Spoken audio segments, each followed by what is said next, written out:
Você já sentiu que sua própria mente se transformou em um lugar perigoso? Não um lugar barulhento por fora, mas um espaço silencioso por dentro, onde cada pensamento pesa mais do que deveria. Talvez você acorde cansado, mesmo depois de dormir. Talvez o corpo esteja parado, mas a mente nunca desacelera. Talvez você esteja sempre antecipando problemas que ainda nem existem. Existe um tipo de sofrimento que quase ninguém percebe, porque ele não deixa marcas visíveis. É o sofrimento de quem tenta controlar tudo, de quem acredita que, se relaxar por um segundo, tudo vai desmoronar.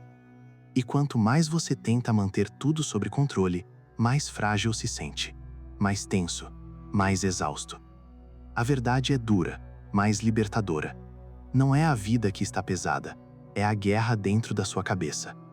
Hoje, você vai conhecer um caminho mental criado por pessoas que conviviam com o pior cenário possível: a morte diária. Um sistema que não promete felicidade constante, mas constrói algo muito mais raro: uma mente estável em meio ao caos. Através da história de um homem comum chamado Roberto, você vai descobrir como desenvolver uma resiliência mental mais forte do que a ansiedade, mais firme do que o medo e mais profunda do que qualquer crise. Antes de continuar, se inscreva no canal, deixe seu like e escreva apenas uma palavra nos comentários: ansiedade, medo, futuro, controle, cansaço. Respire fundo. Agora começa a jornada. Capítulo 1. O dia em que a mente começou a rachar. Roberto tinha 35 anos, e aos olhos de qualquer pessoa de fora, sua vida parecia resolvida. Emprego estável, boa renda, apartamento organizado, rotina aparentemente funcional. Mas ninguém via o que acontecia antes mesmo do despertador tocar. Roberto acordava com o coração acelerado, como se já estivesse atrasado para algum desastre invisível. Antes de abrir os olhos, a mente já estava cheia de cenários catastróficos. E-mails não respondidos viravam ameaças. Pequenos erros se transformavam em tragédias mentais.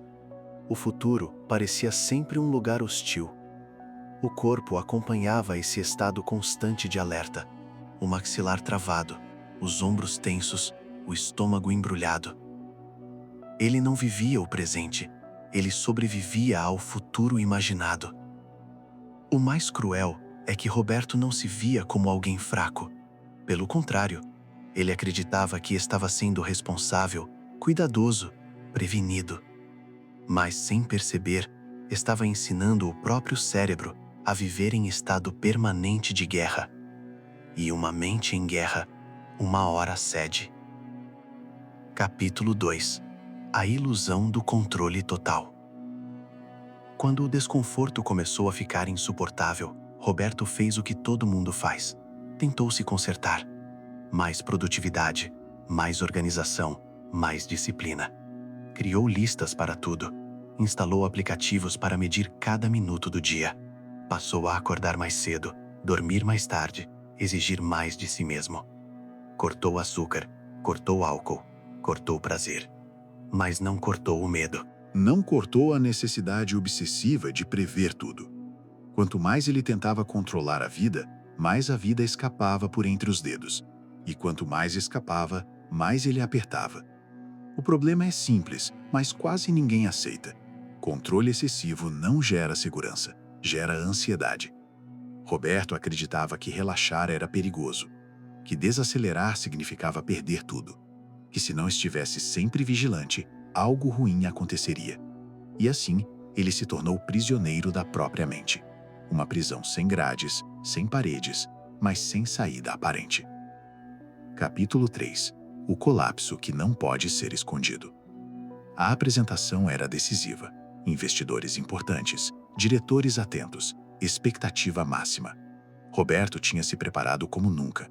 Ensaiou cada palavra, revisou cada slide.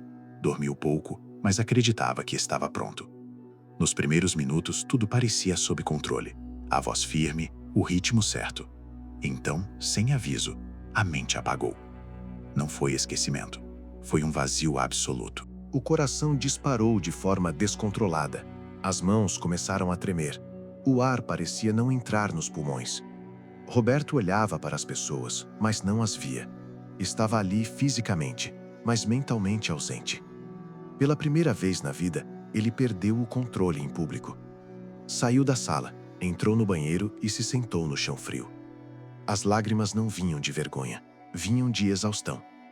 Ali, naquele silêncio quebrado apenas pela respiração desordenada, uma verdade ficou impossível de ignorar. O sistema mental que ele usava para se manter forte havia falhado exatamente quando ele mais precisava. E quando um sistema falha, ou você o reconstrói, ou ele te destrói. Capítulo 4. O encontro que quebrou uma crença. Alguns dias após o colapso, Roberto se sentou em frente a um terapeuta que não parecia um terapeuta. Nada de frases prontas, nada de pressa, nada de tentativas de consertar imediatamente. Havia algo desconcertante naquela presença calma. Depois de ouvir tudo em silêncio, o homem fez apenas uma pergunta. Quanto tempo do seu dia você passa tentando controlar coisas que não estão sob seu controle? Roberto tentou responder rápido, mas travou, porque pela primeira vez percebeu o absurdo do próprio esforço diário.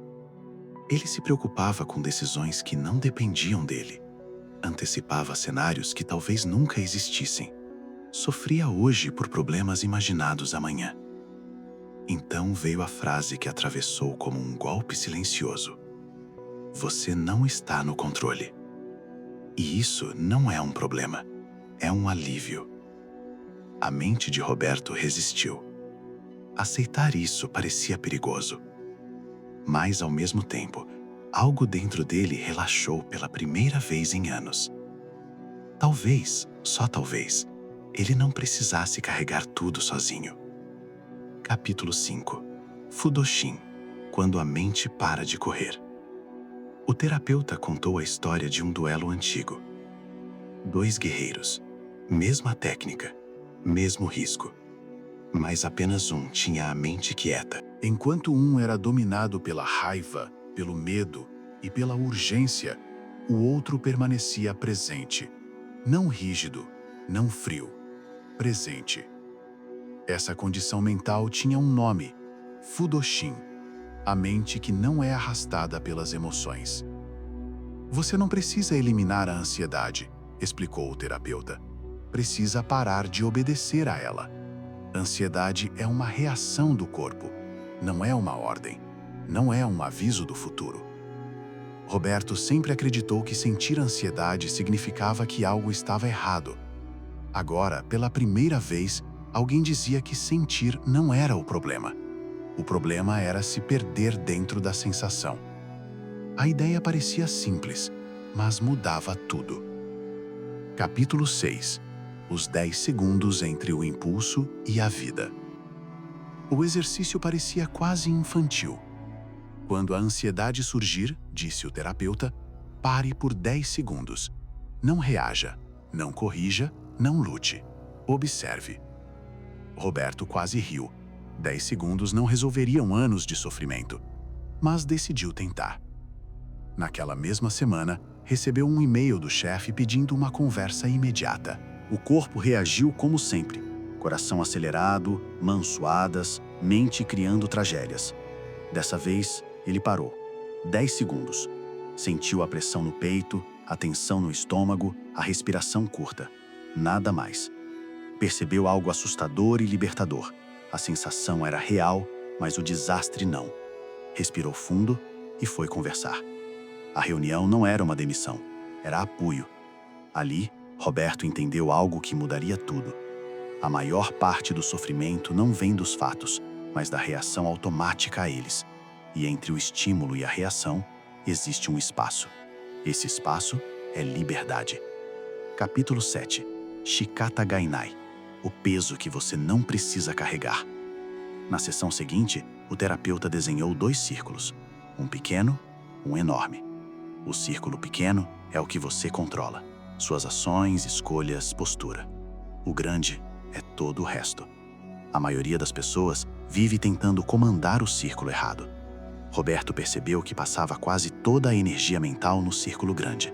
Economia, opinião alheia, futuro, resultados.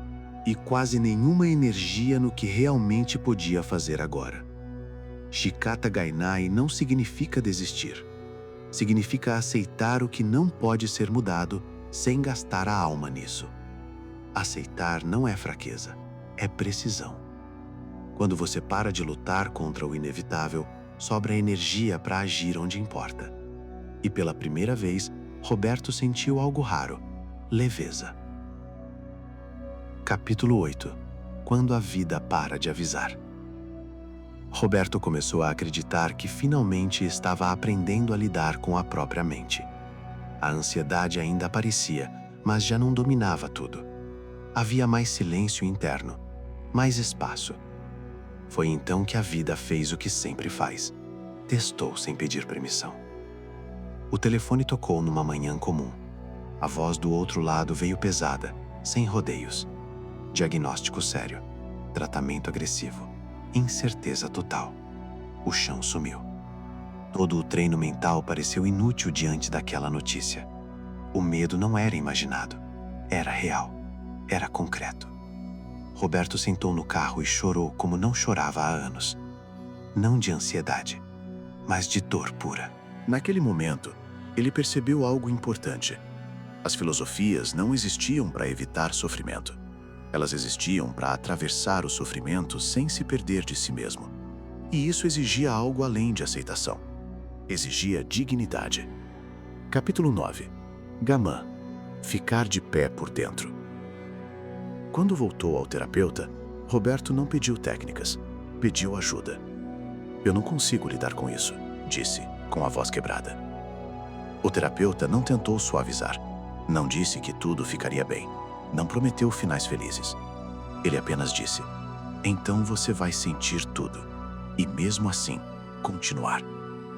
Gamã não é endurecer o coração, é permitir que ele sinta, sem se despedaçar. Roberto sentiu medo, sentiu impotência, sentiu revolta. Mas todos os dias ele aparecia. No hospital, nas conversas difíceis, nos silêncios longos. Às vezes chorava no carro antes de voltar para casa. Às vezes não dizia nada. E isso também era força. Força não é ausência de dor. Força é não abandonar a própria dignidade quando a dor chega. Capítulo 10. A mudança que não faz barulho. Meses se passaram. Por fora, a vida continuava exigente. Nada ficou fácil. Nada ficou leve. Mas algo dentro de Roberto havia mudado de forma irreversível. Ele já não reagia automaticamente. Já não brigava com pensamentos. Já não tentava controlar o incontrolável. Quando a ansiedade surgia, ele reconhecia. Quando o medo aparecia, ele respirava. Quando a dor apertava, ele permanecia. As pessoas começaram a notar. "Você está diferente", diziam, "mais presente, menos tenso." Roberto percebeu que sua mente não estava mais lutando contra a realidade. Ela estava cooperando com ela. E isso fazia toda a diferença. A vida não tinha mudado, mas a relação dele com a vida, sim. Capítulo 11. O retorno ao mesmo lugar. 2 anos depois, Roberto estava novamente diante de uma apresentação importante. Mesma sala, mesmo tipo de pressão. O corpo reagiu como sempre reage. Coração acelerado, respiração curta. Mas dessa vez, algo foi diferente. Ele não tentou expulsar a ansiedade. Não tentou se acalmar à força. Apenas pensou: "Eu sei o que é isso. E eu continuo mesmo assim." Enquanto falava, a ansiedade ia e vinha. E ele ia junto. Não perfeito, não impecável, presente. Ao final, veio o reconhecimento. Mas, curiosamente, não foi isso que mais importou. No carro, em silêncio, Roberto sentiu algo que nunca tinha sentido antes: respeito por si mesmo. Ele não venceu porque tudo deu certo. Venceu porque não se perdeu, mesmo se algo desse errado. Capítulo 12. Quando o caminho se torna legado. Com o tempo, Roberto percebeu algo curioso. As pessoas começaram a procurá-lo. Não porque ele tinha todas as respostas, mas porque ele não reagia como antes. Quando alguém estava à beira do colapso, Roberto não dizia: "Relaxa, vai dar tudo certo, pensa positivo." Ele fazia uma pergunta simples, quase desconfortável: "O que exatamente está sob o seu controle agora?" No começo, as pessoas estranhavam. Depois, pensavam. E então percebiam. Quase sempre estavam tentando controlar o círculo errado. Roberto passou a ensinar o que aprendeu, não como um mestre, mas como alguém que atravessou o caos. A equipe começou a mudar. Menos drama, menos desgaste emocional, mais ação real.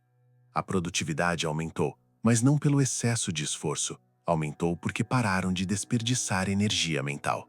Roberto nunca se tornou alguém imune à dor.